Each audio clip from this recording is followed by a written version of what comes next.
시장은 안 좋은데 이거 얼굴이 광채가 나니까 좀 죄송한데 피부과 시술 몇 개 했는데 제가 계속 뭐 이거저거 물어봤더니 근데 사실 뭐 이거 하러 갔겠어. 현장 얘기 들어간 건데 이게 마취크림 바르시고 시술하는데 말씀 많이 하시면 안 된다고 그러더라고요. 그래서 오늘 카메라 앞에 서는데 그래도 좀 자신감이.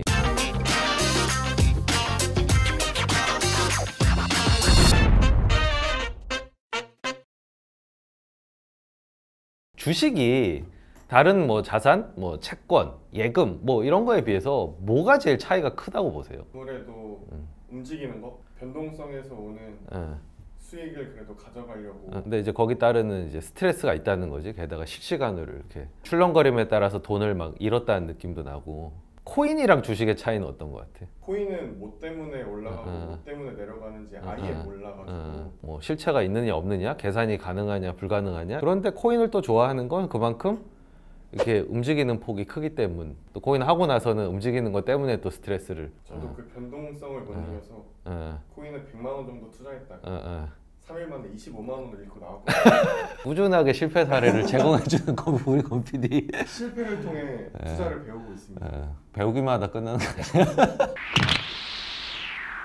그래서 오늘은 이 변동성에 대해서 한번 얘기를 해보려고 합니다. 요즘 시장이 뭐 외부 변수들이 많죠. 뭐 오미크론 변이 바이러스 문제도 있고 경기 회복이 아직은 완연하지 않은데 금리 인상을 너무 서둘러서 해서 자산 시장이 또 죽는 거 아니냐라는 우려도, 그리고 공급망이 좀 마비가 돼서 인플레이션을 자극하고 있는데 빨리 해결이 될 수 있겠느냐, 뭐 여러 가지 생각하면은 걱정거리가 끝이 없습니다. 근데 이런 이슈 자체가 주식 투자자들을 힘들게 한다기보다는 이 이슈로 인해서 만들어지는 시장 혹은 개별 종목의 큰 변동성이 우리에게 스트레스를 주고 힘들게 하는 것이라고 바꿔서 얘기할 수가 있겠습니다. 오늘은 그래서 변동성에 대처하는 자세에 대해서, 변동성이 주식 투자자들을 힘들게 하는 이 고통의 원인은 두 가지로 설명을 해볼 수가 있겠는데요.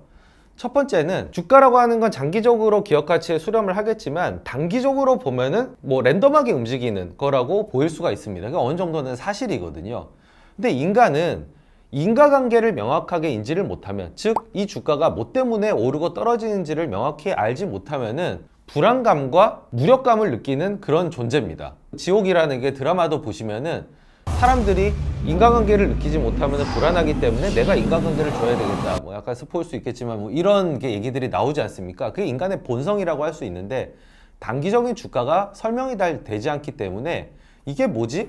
이게 도대체 왜 오르지? 이런 생각을 자꾸 하다 보면은 그게 결국에는 스트레스와 고통으로 연결된다는. 두 번째 고통의 원인은 아래로의 변동성이 발생했을 때 평가액이 마이너스가 되면서 인간에게 손실의 고통을 안겨주기 때문입니다. 위로의 변동성만 있으면 좋겠지만 그거는 현실적이지가 않습니다. 뭐 미국의 전설적인 은행가인 JP 모건이 주식시장이 어떻게 될 것 같냐 라는 질문에 주식시장은 앞으로 오르내릴 것입니다 라고 우문현답을 했는데요. 주식시장의 속성이라고 하는 건 제가 서두에 말씀드렸던 것처럼 호재와 악재가 번갈아서 나타나기 때문에 변동성이 필연적으로 존재할 수밖에 없습니다. 그렇다고 해서 위로의 변동성이 계속 행복감만 주고 고통을 경감시켜 주느냐, 꼭 그렇지만도 않은 게 많이들 또 경험하시는 일들이 있죠. 계속 빠질 줄 알고 오늘 주식을 정리를 했는데 그 주식이 내일부터 올라간다 이러면은 내가 사면은 항상 고점이고 내가 팔면은 그때서부터 올라가기 시작하더라 라는 이 자괴감이 밀려오게 됩니다.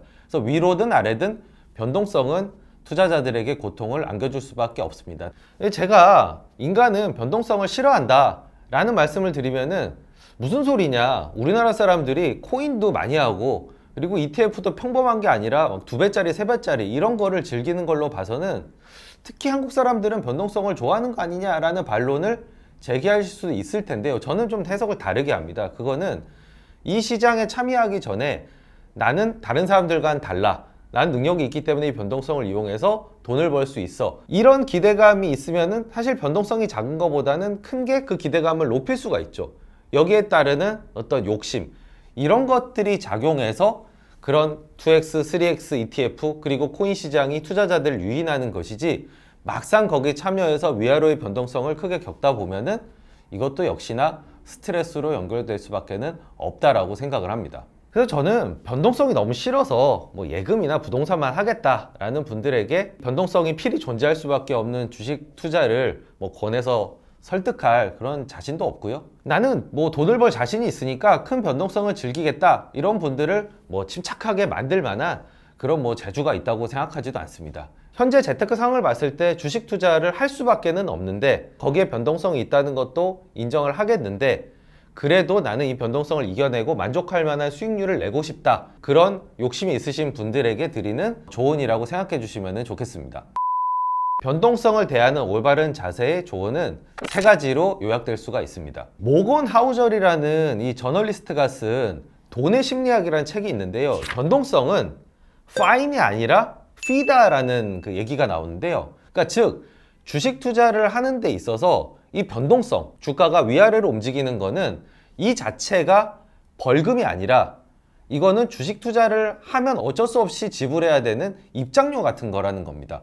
그러니까 변동성의 필연성을 강조를 한 거죠. 그리고 변동성 자체가 주식 투자자에게 내리는 벌이 아니라는 겁니다. 또 워렌 버핏의 말을 인용을 해보자면, 주식시장은 인내심이 없는 사람으로부터 인내심이 있는 사람으로 돈을 옮기는 도구다. 제 나름대로 달리 해석을 해보면은 변동성을 견디지 못하는 사람들로부터 변동성을 견디는 사람으로 부가 이전된다. 즉 변동성을 이겨내야 원하는 수익을 거둘 수 있다. 저는 이렇게 해석을 하고 싶습니다. 둘째로는 제가 이 자본가 코너나 준철 스쿨을 통해서 계속 강조하는 내용인데요, 결국엔 내가 투자하는 대상에 대해서 잘 알고 있어야지 이 변동성을 이겨낼 수가 있습니다.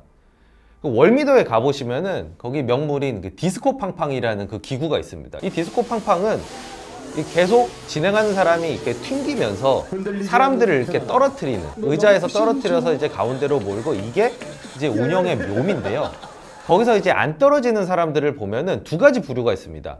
한 부류는 악력이 너무 세서 이 난간을 꽉 잡고 있으면은 아무리 흔들어도 떨어지지 않을 수가 있습니다.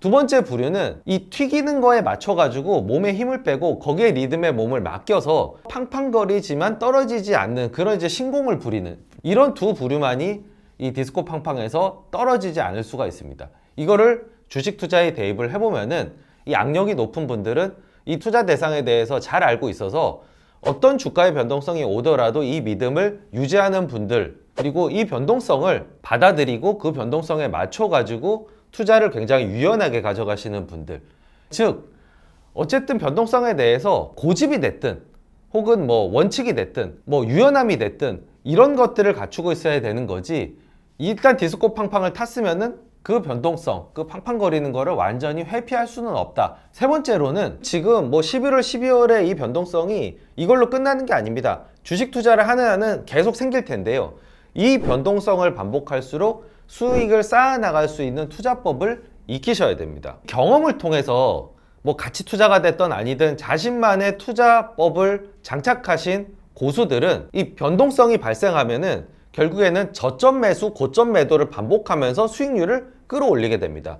반대로 하수들은 고점 매수, 저점 매도를 변동성하에서 반복하면서 계좌가 녹아내리게 됩니다. 서퍼들은 큰 파도를 좋아합니다. 그 파도를 즐길 수 있는 실력이 있기 때문이죠. 그러니까 큰 파도가 오면은 서핑을 즐겁게 즐기고, 저희가 보기에도 와 정말 파도를 멋있게 타는구나, 이런 분들이 이제 찐 고수일 테고요. 하수들은 서핑보드 위에 서 있기조차도 굉장히 힘든 상황에 있다가 큰 파도가 오면 결국 서핑보드와 함께 바다에 이제 빠지게 되는 거죠. 그래서 저는 이 변동성을 보면은 이 파도가 많이 생각이 나는데요, 이 파도를 즐길 수 있느냐, 거기에 빠지느냐 하는 거는 결국에는 이 실력 차이, 변동성을 대하는 자세, 그리고 투자법을 얼마나 자기가 익혀놨느냐에 따라서 결정된다라고 생각합니다. 제가 좋아하는 도정환 시인의 시구가 있는데요, 흔들리지 않고 피는 꽃이 어디 있으랴. 변동성을 이겨내고 결국에는 만족할 만한 수익을 거두는 그런 과정이 이 시를 통해서 떠올랐는데요, 이게 제가 뭐 뼛속까지 주식쟁인가 봅니다. 이런 아름다운 시를 두고도 이런 생각을 하는 걸 보면요, 현재 주식시장이 굉장히 어렵습니다. 게다가 변동성도 굉장히 큰, 한마디로 변동성 장세인데요, 이런 때 제가 드린 조언, 도정환 시인의 시구를 떠올리시면서 이 변동성을 잘 이겨내시기를 바라겠습니다. 제가 준비한 내용은 여기까지였고요, 모두 화이팅 하시기 바랍니다. Let's go. 감사합니다. If everybody had an ocean across the USA, then everybody be surfing like California. You see them wearing their baggy Warachi sandals too, a bushy, bushy blonde hairdo, surfing USA. You catch them surfing at dusk